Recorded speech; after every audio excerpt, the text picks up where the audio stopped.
Type 1 diabetes, type 2 ಡಯಾಬಿಟಿಸನ್ನು ನಾವು reverse ಮಾಡ್ಬೋದು. ಇದನ್ನು ನಿವಾರಣೆ ಮಾಡಲಿಕ್ಕಾಗಲ್ಲ, ಸಾಯೋವರೆಗೆ ಔಷಧಿ ತೊಗೋಬೇಕಂತ ಹೇಳ್ತಾರೆ. ಇದು ಬಹಳ ದೊಡ್ಡ ಸುಳ್ಳು, ನಂಬಕ್ಕೆ ಹೋಗಬೇಡಿ.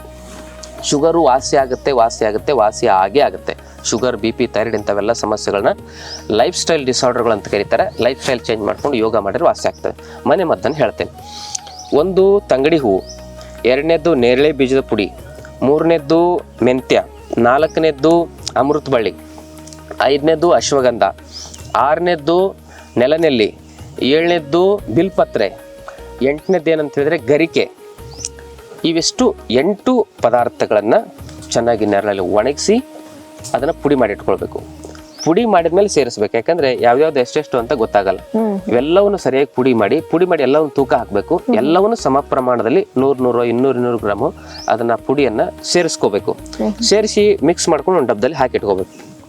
ಅದನ್ನ ಬೆಳಗ್ಗೆ 1 ಚಮಚ, ಸಾಯಂಕಾಲ 1 ಚಮಚ ಸೇವನೆ ಮಾಡ್ತಾ ಬಂದರೆ ನಮ್ಮಲ್ಲಿ ಈ ಶುಗರ್ ಅಂತಕ್ಕಂಥದ್ದು ಪರಿಪೂರ್ಣವಾಗಿ ಗುಣ ಆಗ್ತದೆ. ಶುಗರ್ ಅಂತಕ್ಕಂಥದ್ದು ಕಂಪ್ಲೀಟಾಗಿ ರಿವರ್ಸ್ ಆಗುತ್ತೆ ಈ ಚೂರ್ಣದಿಂದಾಗಿ. ಜೊತೆಗೆ ಯೋಗ ಪ್ರಾಣಾಯಾಮ ಮಾಡೋದು ಬಹಳ ಅತ್ಯಗತ್ಯ ಅಂತ ಹೇಳ್ಬೋದು.